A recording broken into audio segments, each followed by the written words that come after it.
বন্ধুরা, আমার নাম মনিরা হক মনি। আমি ঢাকার একটি স্বনামধন্য প্রাইভেট কোম্পানিতে মধ্যম সারির একটি পদে কর্মরত আছি। আমাদের পরিবার বলতে মা, বাবা আর আমরা দুই ভাই, এক বোন। আমার বড় ভাই তার স্ত্রী সন্তান নিয়ে আমাদের থেকে কিছুটা দূরে আলাদা বাসায় থাকেন।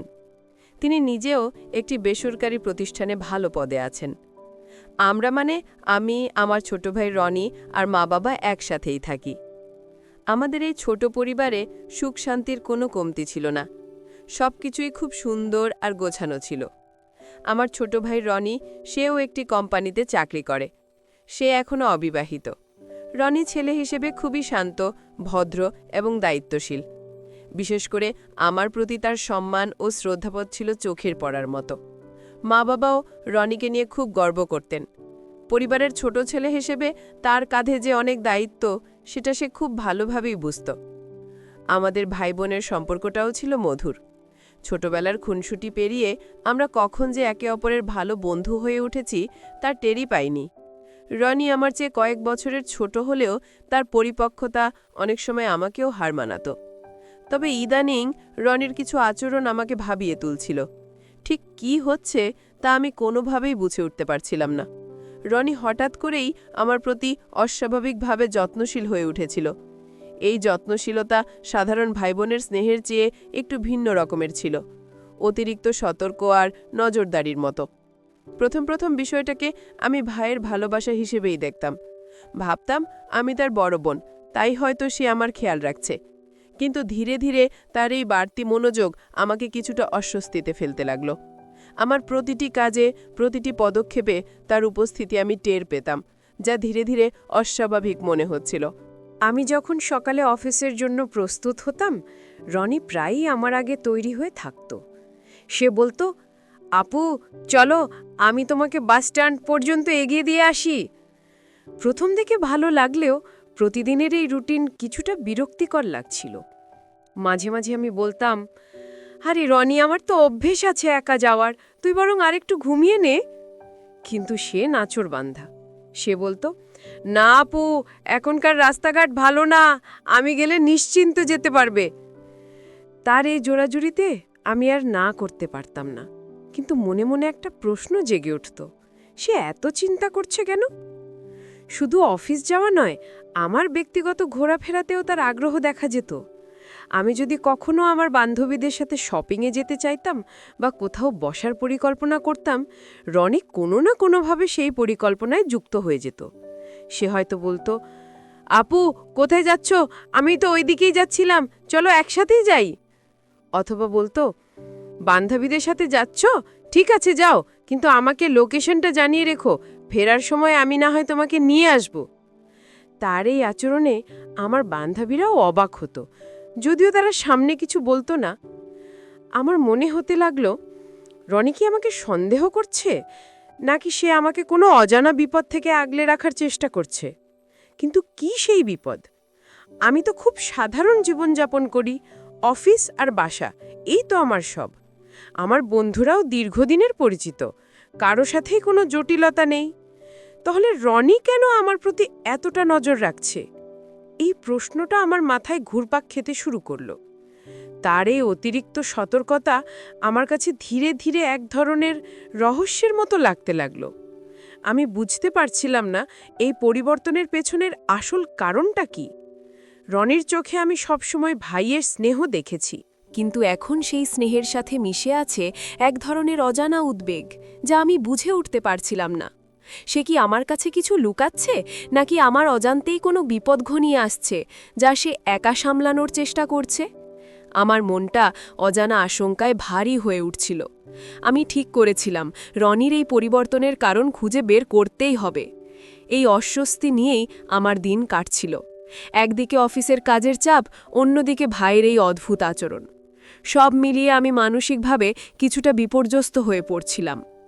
আমি রনিকে সরাসরি জিজ্ঞেস করতে পারছিলাম না, কারণ আমি ভয় পাচ্ছিলাম আমার প্রশ্নে সে যদি কষ্ট পায়, যদি আমাদের সহজ সরল সম্পর্কটাতে ভুল বোঝাবুঝি তৈরি হয়। তাই আমি অপেক্ষা করছিলাম একটা সঠিক সময়ের, যখন আমি তার মনের কথাগুলো জানতে পারব।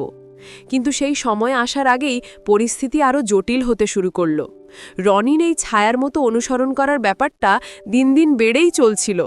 প্রথম দিকে যা শুধু অফিস যাওয়া বা মার্কেটে যাওয়ার মধ্যে সীমাবদ্ধ ছিল, তা এখন আমার ব্যক্তিগত জীবনেও প্রভাব ফেলতে শুরু করেছে। যেমন ধরুন, আমি যদি অফিস থেকে ফিরে আমার কোনো বান্ধবীর সাথে ফোনে কথা বলতাম, রনি আশপাশেই ঘোরাঘুরি করত।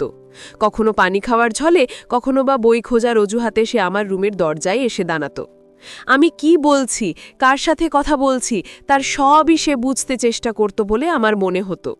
এই ব্যাপারটা আমাকে বেশ অস্বস্তিকর পরিস্থিতিতে ফেলত। আমার সবচেয়ে কাছের বান্ধবী প্রিয়া, ওর সাথে আমি আমার সব মনের কথা ভাগ করে নিতাম। একদিন সন্ধ্যায় প্রিয়ার সাথেই কথা বলছিলাম, আমাদের অফিসের নতুন প্রজেক্ট নিয়ে কিছু হাসাহাসি করছিলাম। ঠিক সেই মুহূর্তে রনি রুমে ঢুকে বলল, আপু, কার সাথে কথা বলছো? খুব হাসির কথা হচ্ছে মনে হচ্ছে। আমি ফোনটা কানে চেপে ধরে কিছুটা বিরক্ত হয়ে বললাম, প্রিয়ার সাথে। কেন রে, কিছু বলবি? রনি সহজভাবেই হাসার চেষ্টা করে বলল, না এমনিতেই, ভাবলাম নতুন কোনো বন্ধু হলো নাকি তোমার। তার এই কথায় আমি কিছুটা অবাক হয়ে গেলাম। সে কি ভাবছে আমি তার অগোচরে কিছু লুকাচ্ছি? আরেক দিনের ঘটনা। সেদিন ছিল শুক্রবার, আমার ছুটির দিন। আমি আর আমার কলেজ জীবনের বান্ধবী সালমা অনেকদিন পর দেখা করার পরিকল্পনা করলাম। সালমার বিয়ে হয়ে গেছে, সে এখন অন্য এলাকায় থাকে। আমরা ঠিক করলাম কাছাকাছি একটা শপিং মলে দেখা করব, লাঞ্চ করব আর পুরনো দিনের গল্প করব। আমি মাকে বলে তৈরি হচ্ছিলাম, রনি তখন বাসায়ই ছিল। সে আমার প্রস্তুতি দেখে জিজ্ঞেস করল, আপু কোথাও যাচ্ছ নাকি? আমি স্বাভাবিকভাবে বললাম, হ্যাঁ, সালমার সাথে দেখা করতে যাচ্ছি, অনেকদিন পর আসছে। রনি মুহূর্তেই বলে উঠল, ও আচ্ছা, তা কোথায় দেখা করছো? চলো আমি তোমাকে নামিয়ে দিয়ে আসি। আমি অবাক হয়ে বললাম, আরে নামিয়ে দেওয়ার কি আছে, আমি একাই যেতে পারবো, তুই বরং বাসায় থাক, মা বাবার সাথে সময় কাটাস। কিন্তু রনি মানল না। সে বলল, না আপু, বাইরে গরম আর রাস্তায় ভিড়, আমি গেলে তোমার জন্য সুবিধা হবে। তার এই আগ্রহে আমি আর না করতে পারলাম না। অনিচ্ছা সত্ত্বেও তার বাইকে চেপেই মলের উদ্দেশ্যে রওনা দিলাম। মলের সামনে পৌঁছে আমি নামতেই রনি বলল, আপু তোমার শেষ হতে কতক্ষণ লাগবে? আমি না হয় আশপাশেই থাকি, শেষ হলে ফোন দিও, তোমাকে নিয়ে যাব। আমি এবার সত্যিই বিরক্ত হলাম। বললাম, রনি, সালমার সাথে আমার অনেক কথা আছে, কখন শেষ হবে ঠিক নেই, তুই চলে যা, আমি একাই ফিরতে পারবো। আমার গলার স্বরে হয়তো বিরক্তিটা স্পষ্ট ছিল। রনি কিছুটা থেমে গিয়ে আস্তে করে বলল, আচ্ছা ঠিক আছে, সাবধানে থেকো। সে বাইক ঘুরিয়ে চলে গেল, কিন্তু আমার মনের ভেতর একটা খচখচে ভাব রয়ে গেল। আমার মনে হচ্ছিল সে আমাকে এখন আর পুরোপুরি বিশ্বাস করতে পারছে না। সালমার সাথে দেখা হলো। অনেকদিন পর পুরনো বন্ধুকে পেয়ে আমি কিছুক্ষণের জন্য রনির ব্যাপারটা ভুলে গেলাম। আমরা অনেক গল্প করলাম, কেনাকাটা করলাম, কিন্তু মনের গভীরে কোথায় যেন একটা অস্বস্তি কাজ করছিল। সালমা এক পর্যায়ে জিজ্ঞেস করল, কি রে মনি, তোকে কেমন যেন অন্যমনস্ক লাগছে, সব ঠিক আছে তো? রনি তোকে নামিয়ে দিয়ে গেল, ও এখনো তোর এত খেয়াল রাখে? সালমার কথায় আমি হাসার চেষ্টা করলাম, বললাম, আর বলিস না, ও ইদানিং আমার যেন ব্যক্তিগত দুশ্চিন্তায় জড়িয়ে পড়েছে। কথাটা মজার করে বললেও আমার ভেতরের অস্বস্তিটা তাতে কমল না। ফেরার পথে আমি ইচ্ছে করেই রনিকে ফোন দিলাম না। ঠিক করলাম আজ আমি একাই ফিরব, নিজের মতো করে একটু সময় কাটাবো। আমি একটা রিকশা নিলাম, কিন্তু কিছু দূর আসতেই আমি খেয়াল করলাম একটা পরিচিত বাইক আমার রিকশার পিছু পিছু আসছে। ভালো করে তাকিয়ে দেখি ওটা রনি। সে আমার থেকে কিছুটা দূরত্ব বজায় রেখে আমাকে অনুসরণ করছে। আমার মাথাটা রাগে গরম হয়ে গেল। সে তাহলে আমাকে নামিয়ে দিয়ে চলে যায়নি, সে আমার জন্য মলের আশপাশেই অপেক্ষা করছিল এবং এখন আমাকে লুকিয়ে দেখছে। বাসায় ফিরে আমি রনির সাথে কোনো কথা না বলে সোজা নিজের ঘরে চলে আসলাম। আমার প্রচণ্ড অভিমান হচ্ছিল, যে ছোট ভাইটাকে আমি এত ভালোবাসি সে আমাকে কেন এতটা অবিশ্বাস করছে, আমার ব্যক্তিগত স্বাধীনতায় এভাবে হস্তক্ষেপ করছে কেন? আমি কি এমন কোনো কাজ করেছি যার জন্য সে এমন আচরণ করছে? নানা প্রশ্নে আমার মনটা ভারী হয়ে যাচ্ছিল। আমি বুঝতে পারছিলাম এই ভুল বোঝাবুঝির অবসান খুব জরুরি, না হলে আমাদের সুন্দর ভাইবোনের সম্পর্কটা নষ্ট হয়ে যেতে সময় লাগবে না। আমার মনটা ভীষণ খারাপ হয়ে গেল। রনির এই আচরণে আমি কেবল বিরক্তই হচ্ছিলাম না, কষ্টও পাচ্ছিলাম। যে ভাইটা আমার চোখের ইশারায় সব বুঝত, সে আজ আমার চলাফেরার ওপর এমনভাবে নজর রাখছে যেন আমি কোনো ভুল করছি। আমি ঠিক করলাম এই বিষয়ে মা বাবার সাথে কথা বলবো। তারা নিশ্চয়ই রনিকে বোঝাতে পারবেন যে তার এই বাড়াবাড়ি আমার ব্যক্তিগত জীবনকে সীমিত করে ফেলছে। মা বাবা দুজনেই রনিকে খুব ভালোবাসেন, তবে আমার প্রতিও তাদের স্নেহ কম নয়। তারা নিশ্চয়ই আমার দিকটা বুঝবেন। একদিন রাতে খাবার পর মা আর বাবা ড্রয়িং রুমে বসে টিভি দেখছিলেন। রনি তখনও অফিস থেকে ফেরেনি। আমি ভাবলাম এটাই সুযোগ। আমি মায়ের পাশে গিয়ে বসলাম। মা টিভি থেকে চোখ সরিয়ে আমার দিকে তাকিয়ে স্নেহের সুরে বললেন, "কি রে, আজ এত চুপচাপ কেন? অফিসের কাজ বেশি ছিল?" আমি একটু ইতস্তত করে বললাম, "না মা, কাজ না, অন্য একটা কথা বলতে এসেছিলাম।" বাবাও রিমোটটা নামিয়ে আমার দিকে মনোযোগ দিলেন। তা আমি গুছিয়ে বলার চেষ্টা করলাম, "মা, বাবা, রনির ব্যাপারটা নিয়ে আমি তোমাদের সাথে কিছু কথা বলতে চাই।" আমার কথা শুনে মা বাবা দুজনেই একটু অবাক হলেন। বাবা জিজ্ঞেস করলেন, "রনির কি ব্যাপার? ও কিছু করেছে নাকি?"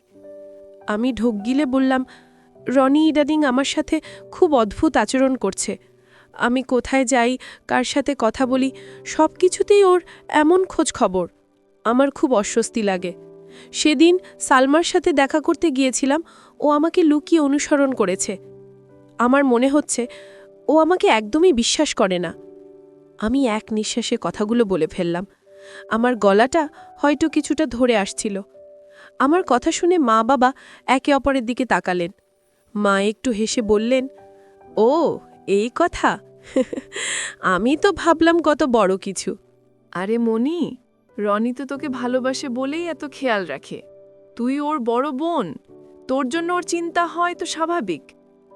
আমি হতাশ হয়ে বললাম, মা, এটা স্বাভাবিক খেয়াল রাখা নয়, এটা বাড়াবাড়ি। আমারও তো একটা ব্যক্তিগত জীবন আছে, তাই না? সে যদি আমার সব বিষয়ে এভাবে হস্তক্ষেপ করে, তাহলে আমি নিজের মতো থাকতে পারবো না। আমার বন্ধুরাও এটা খেয়াল করছে। তারা কি ভাবছে বলো তো? বাবা এতক্ষণ চুপ করে শুনছিলেন।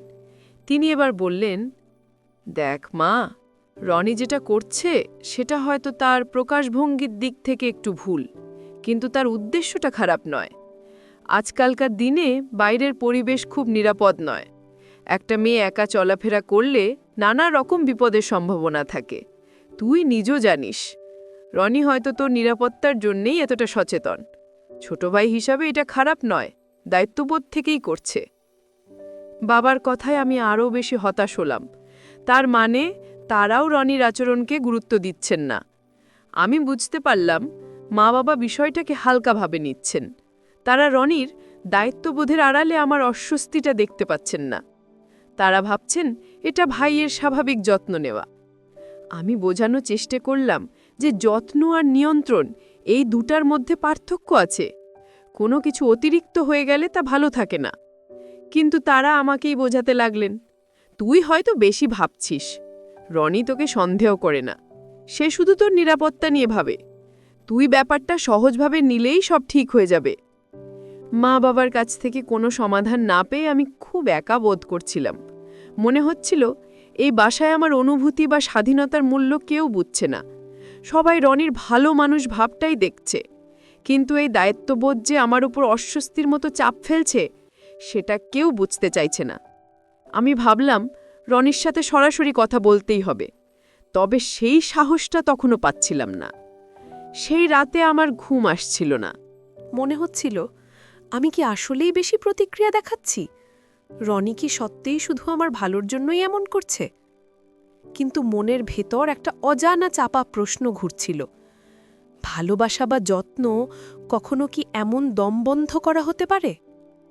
ভাইয়ের দায়িত্ব অবশ্যই থাকা উচিত, কিন্তু সেটা যদি কারো স্বাধীনতার জায়গাটা সংকুচিত করে ফেলে, তবে সম্পর্কের ভারসাম্য নষ্ট হয়।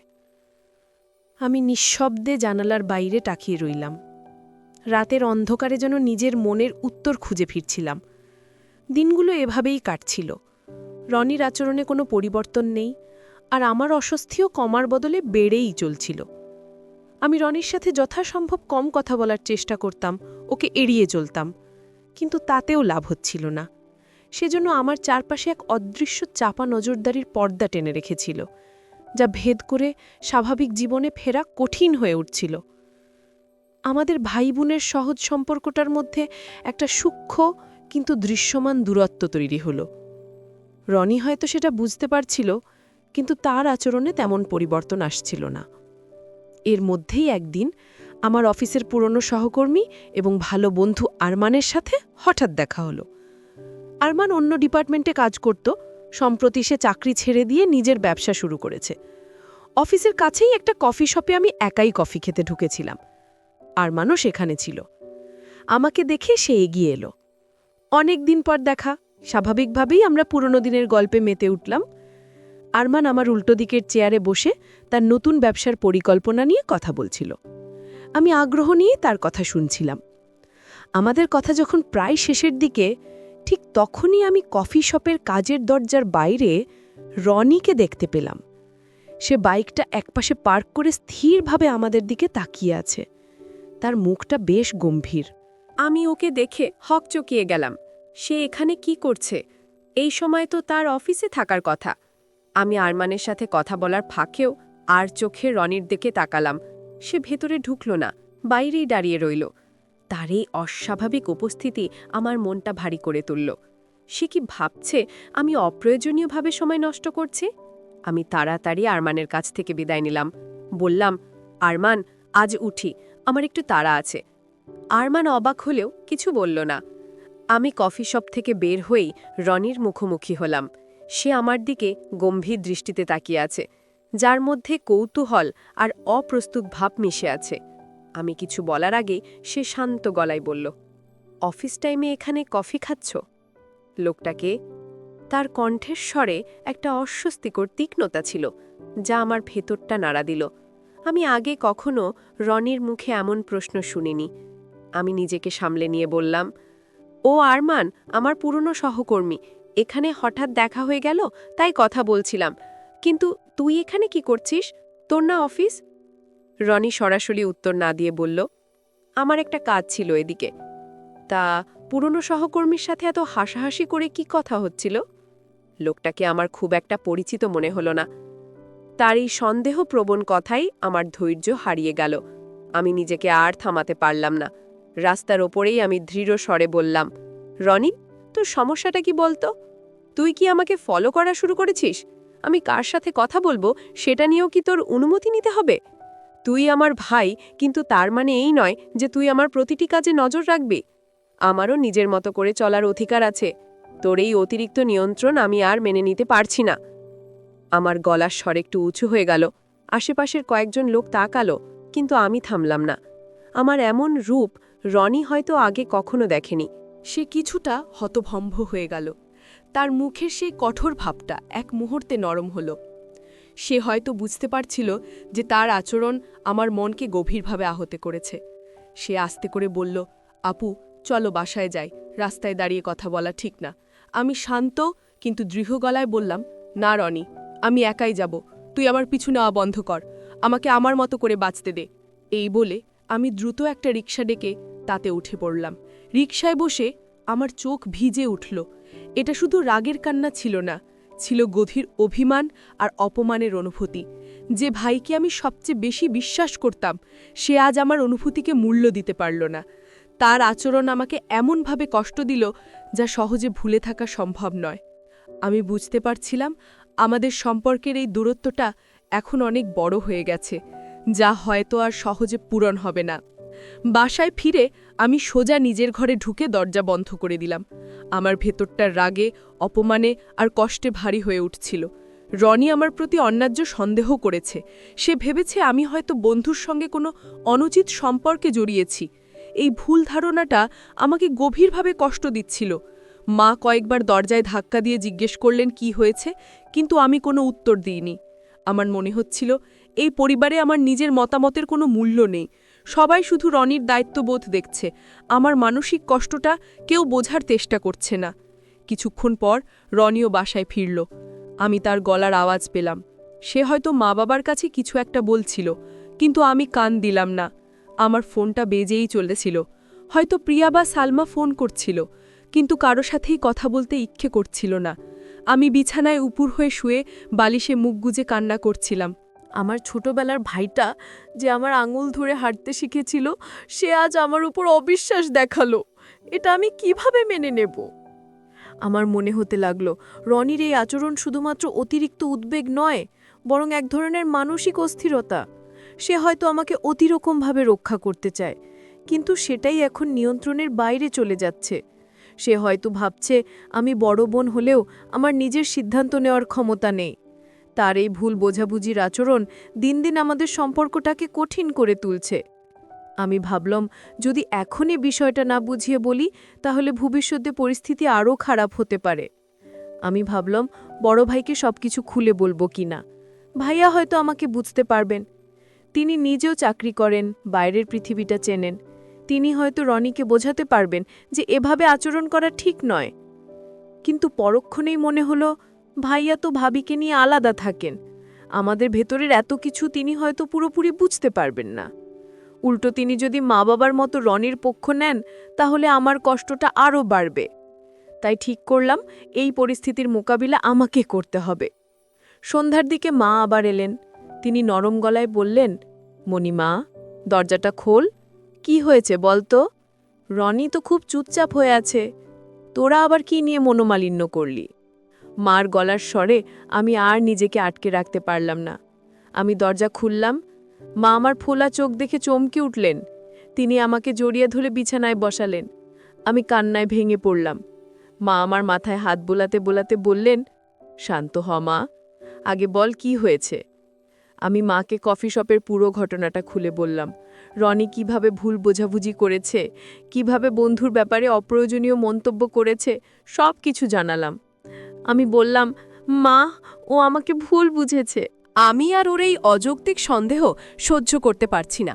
তোমরা যদি কিছু না বলো, আমি হয়তো কিছুদিনের জন্য আলাদা থাকতে চাই। আমার কথায় মা যেন আতকে উঠলেন। তিনি বললেন, ছিমা, এমন কথা বলিস না। রনি যদি ভুল করে থাকে, আমি ওকে বুঝিয়ে বলবো। তুই এমন রাগ করিস না। মার কথায় আমি কিছুটা শান্ত হলাম, কিন্তু অভিমানটা থেকে গেল। আমি বুঝতে পারছিলাম মা এখনও বিষয়টার গভীরতা পুরোপুরি ধরতে পারছেন না। তিনি ভাবছেন এটা ভাই বোনের সাধারণ ঝগড়া, কিন্তু আসলে এটা বিশ্বাসের সংকট। রনি যে আমার স্বাধীনতাকে সীমাবদ্ধ করছে, সেই বিষয়টা মা বোঝার মতো করে নিতে পারছেন না। আমি চাইছিলাম তিনি অন্তত বুঝুন, আমি কারোর বিরুদ্ধে নই, আমি শুধু নিজের মতামত রাখার জায়গাটা চাই। রাতে আমি খেতে বসলাম না। মা অনেক জোর করলেন, কিন্তু আমি ঘর থেকে বেরোলাম না। আমি চেয়েছিলাম রনি বুঝুক তার এই আচরণ আমাকে কষ্ট দিচ্ছে। আমি চাইছিলাম সে নিজের ভুলটা উপলব্ধি করুক। আমার উদ্দেশ্য কোনো ঝগড়া নয়, বরং একটা সীমারেখা টানা। আমি জানতাম বাসা ছেড়ে যাওয়ার কথা আবেগের বসে বলা, কিন্তু তখন মনে হচ্ছিল নিজের মানসিক শান্তির জন্য একটা সিদ্ধান্ত নেওয়া জরুরি। আমি অপেক্ষা করছিলাম রনি কিভাবে প্রতিক্রিয়া জানায়। সে কি বুঝতে পারবে তার আচরণ কতটা কষ্ট দিয়েছে আমাকে? পরের দিন সকালটা একটা থমথমে পরিবেশ নিয়ে শুরু হলো। আমি খুব ভোরে উঠে তৈরি হয়ে না খেয়েই অফিসের জন্য বেরিয়ে পড়লাম। আমি ইচ্ছে করেই রনির মুখোমুখি হতে চাইনি। মা আমাকে আটকানোর চেষ্টা করেছিলেন, কিন্তু আমি দেরি হয়ে যাচ্ছে বলে দ্রুত বেরিয়ে এলাম। রাস্তায় এসে একটা স্বস্তির নিঃশ্বাস ফেললাম। মনে হলো অনেক দিন পর আমি মুক্তভাবে নিঃশ্বাস নিচ্ছি। আজ অন্তত কেউ আমার চলাফেরার ওপর নজর রাখবে না। এই ভাবনাটা আমাকে এক ধরনের মানসিক শান্তি দিচ্ছিল। অফিসে এসে আমি কাজে মন দেওয়ার চেষ্টা করলাম, কিন্তু বারবার কালকের ঘটনাটা মাথায় চলে আসছিল। রনি সেই কঠিন মুখের ভাব, তার রূঢ় স্বর কিছুতেই ভুলতে পারছিলাম না। আমার সহকর্মীরা আমার অন্যমনস্কতা হয়তো খেয়াল করেছিল, কিন্তু কেউ কিছু জিজ্ঞেস করার সাহস পায়নি। আমি সারাদিন প্রায় কারোর সাথেই কথা না বলে নিজের কাজটুকু শেষ করলাম। আমার মনে হচ্ছিল আজ একটা সমাধানে পৌঁছানো দরকার। এভাবে আর চলতে পারে না। অফিস শেষে আমি ইচ্ছে করে একটু দেরি করে বেরোলাম। ভাবলাম রনি হয়তো আমার জন্য অপেক্ষা করে থাকতে পারে, কিন্তু আমি তাকে সেই সুযোগ দিতে চাইনি। আমি অফিস থেকে বেরিয়ে কিছু সময় এদিক ওদিক ঘুরলাম, একটা লাইব্রেরিতে গিয়ে বই দেখলাম। আমি বোঝাতে চেয়েছিলাম যে আমি আমার নিজের জীবনের স্বাধীন। আমার যখন যা ইচ্ছে আমি তাই করতে পারি। রনির অনুমতির আমার কোনো প্রয়োজন নেই। এই ছোট ছোট বিদ্রোহগুলো হয়তো ক্ষণস্থায়ী, কিন্তু আমার ভেতরে দীর্ঘদিনের ক্ষোভ প্রকাশের জন্য এগুলোই ছিল আমার উপায়। অনেকটা রাত করে আমি বাসায় ফিরলাম। ড্রয়িং রুমে ঢুকতেই দেখি মা, বাবা আর রনি তিনজনই আমার জন্য অপেক্ষা করছে। তাদের সবার মুখ গম্ভীর। আমি ভেতরে ভেতরে একটু দমে গেলাম। ভাবলাম হয়তো আমাকেই এখন সবাই মিলে দোষারোপ করবে। আমি কোনো কথা না বলে নিজের ঘরের দিকে এগোতে যাচ্ছিলাম, তখন বাবা বেশ ভারী গলায় আমাকে ডাকলেন, মনি, দাঁড়া, তোর সাথে আমাদের কথা আছে। আমি ঘুরলাম। বাবার চোখে এমন গাম্ভীর্য আমি খুব কমই দেখেছি। আমি সোফায় না বসে দাঁড়িয়েই রইলাম। বাবা বললেন, আজ সারা দিন তুই রনির সাথে কথা বলিসনি, সকালেও না খেয়ে বেরিয়ে গেছিস, কাল রাতেও খাসনি। কি হয়েছে তোদের মধ্যে? রনির কাছে যা শুনলাম তা কি সত্যি? তুই রাস্তায় দাঁড়িয়ে ওর সাথে ওভাবে ঝগড়া করেছিস? বাবার কথায় আমি অবাক হলাম না। আমি জানতাম রনি নিশ্চয় ঘটনাটা নিজের মতো করে মা বাবাকে বলেছে, যেখানে সে নিজেকে নির্দোষ হিসেবে উপস্থাপন করেছে। আমি শান্ত কিন্তু দৃঢ় গলায় বললাম, বাবা, রনি তোমাকে কি বলেছে আমি জানি না, কিন্তু ও যা করেছে তারপর আমার পক্ষে ওর সাথে স্বাভাবিক আচরণ করা সম্ভব না। ও আমাকে কফি শপে একজন পুরনো সহকর্মীর সাথে কথা বলতে দেখেছে, আর সেটা নিয়ে ও আমার প্রতি অপ্রয়োজনীয় সন্দেহ করেছে। ও আমার ব্যক্তিগত চলাফেরায় হস্তক্ষেপ করছে। এটা কোনো স্বাভাবিক ভাইয়ের আচরণ হতে পারে না। আমার কথাগুলোয় হয়তো যথেষ্ট কষ্ট আর ক্ষোভ মিশেছিল, যা মা বাবাকে কিছুটা ভাবিয়ে তুলল।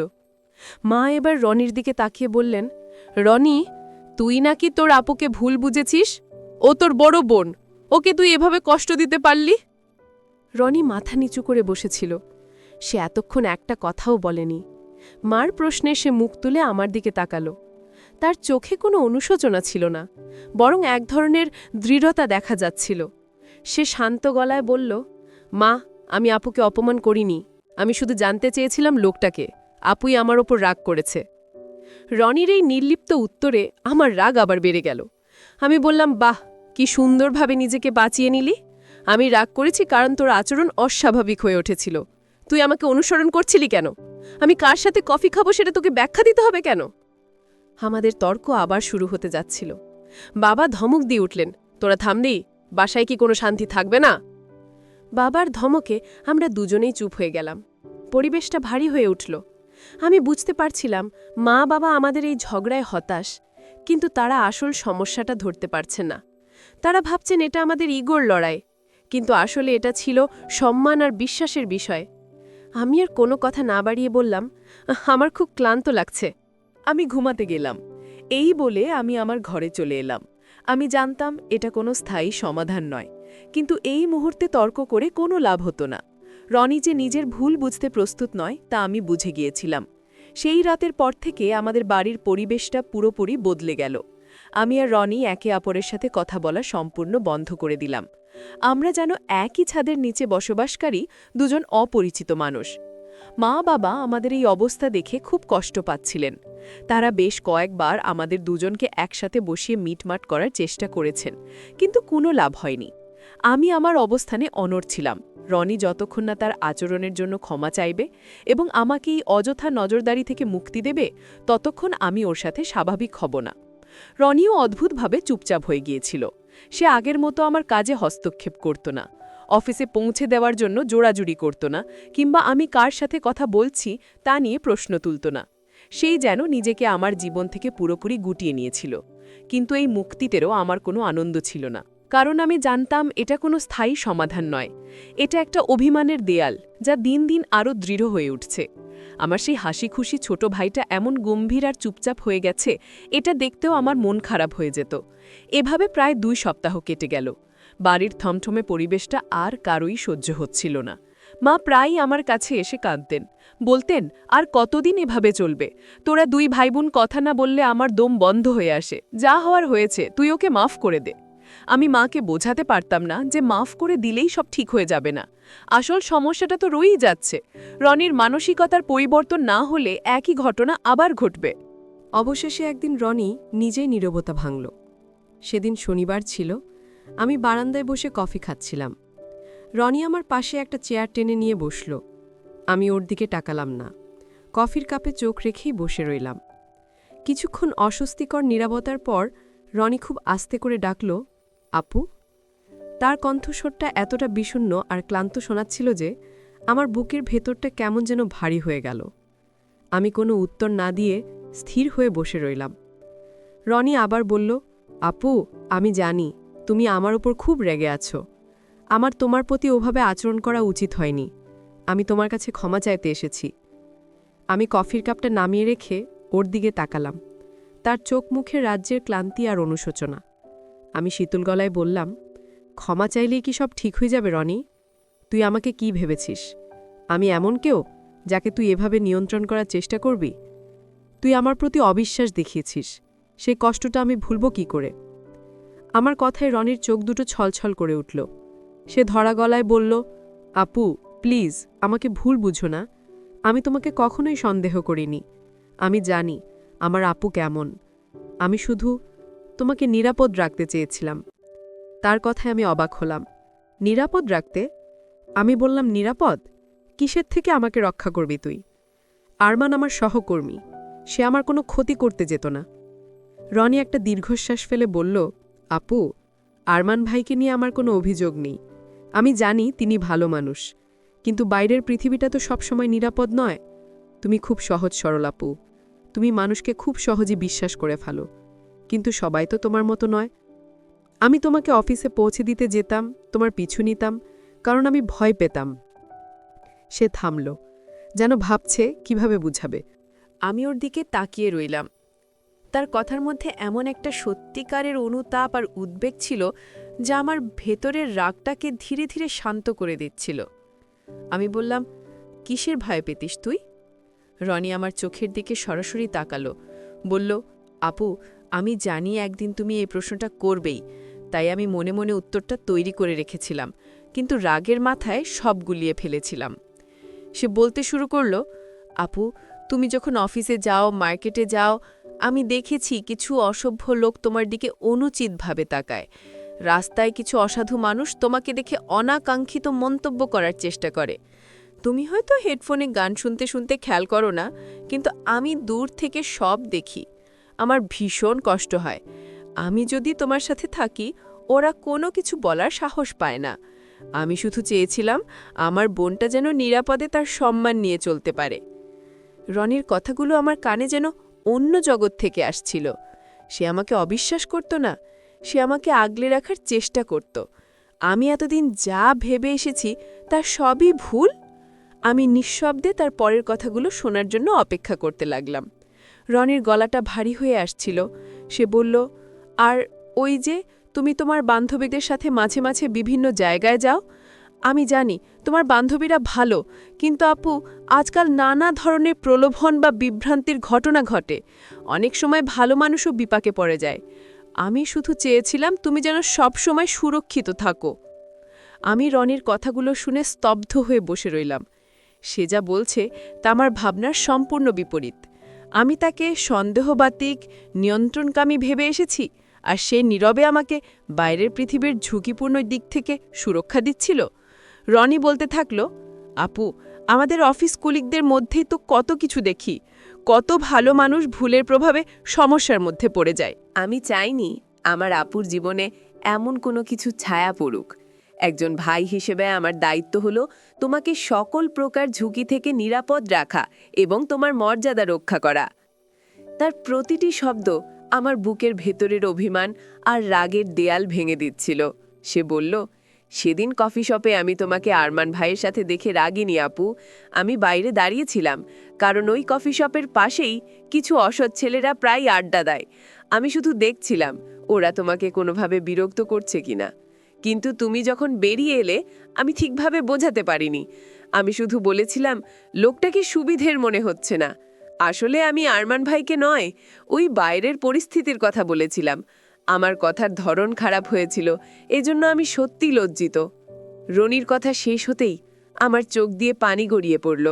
আমি কি করেছি যে ছোট ভাইটা আমার নিরাপত্তার জন্য, আমার সম্মানের জন্য নীরবে এত ত্যাগ স্বীকার করছিল, তাকেই আমি ভুল বুঝলাম। তাকে আমি নজরদারি বলেছিলাম, অথচ এটা ছিল তার স্নেহের প্রকাশ। আমার নিজেকে পৃথিবীর সবচেয়ে অপরাধী মনে হলো। আমি এতদিন যেটাকে স্বাধীনতা হরণ মনে করতাম, তা ছিল আসলে ভাইয়ের স্নেহের গর্ভ। সে আমাকে আগলে রাখতে চেয়েছিল, আর আমি সেটাকেই ভুল বুঝেছিলাম।